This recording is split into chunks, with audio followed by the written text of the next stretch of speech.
নমস্কার বন্ধুরা, সুষমা রান্নাঘরে সবাইকে স্বাগতম। আজ বানিয়ে নেব রাঙা আলুর পান্তুয়া।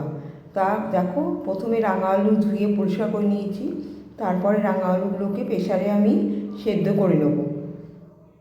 সেদ্ধ করে নিলাম। এবার রাঙা আলুর খোসাগুলো ছাড়িয়ে নেব এক এক করে। তোমরা যদি খোসা ছাড়িয়ে সেদ্ধ করো তাহলে কোনো অসুবিধা নেই। তারপর রাঙা আলুর খোসাগুলোকে ছাড়িয়ে নেব। তা দেখো, তো ছাড়িয়ে নিলাম রাঙা আলুর খোসাগুলো।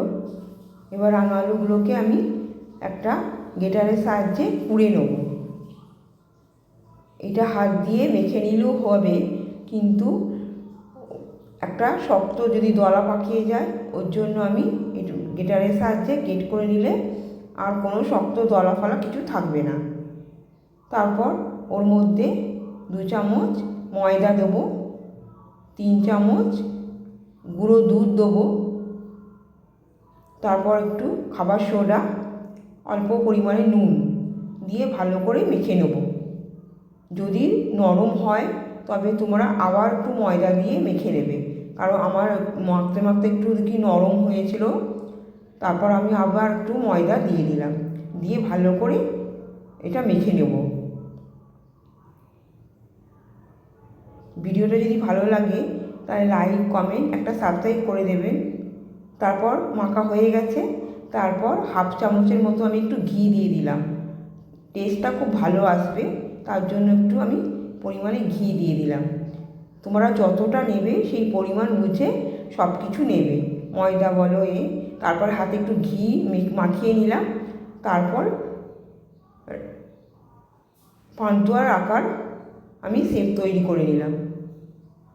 দেখো, এইভাবে সবকটা আমি তৈরি করে নিলাম।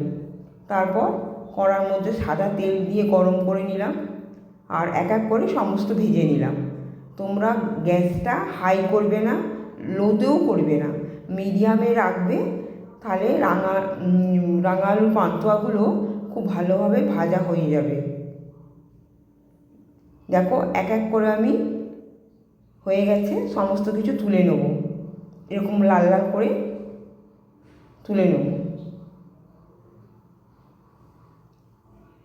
সাবধানে এইগুলোকে ভাজতে হবে, নাহলে ভেঙে যাওয়ার চান্স থাকবে।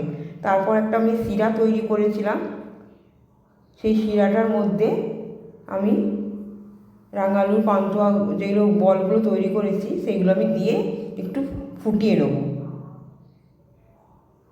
দেখো, হয়ে গেছে আমার, কত ফুলে উঠেছে পান্তুয়ার মতন। তারপর দেখো, একটা আমি দেখাচ্ছি কত সুন্দর হয়েছে।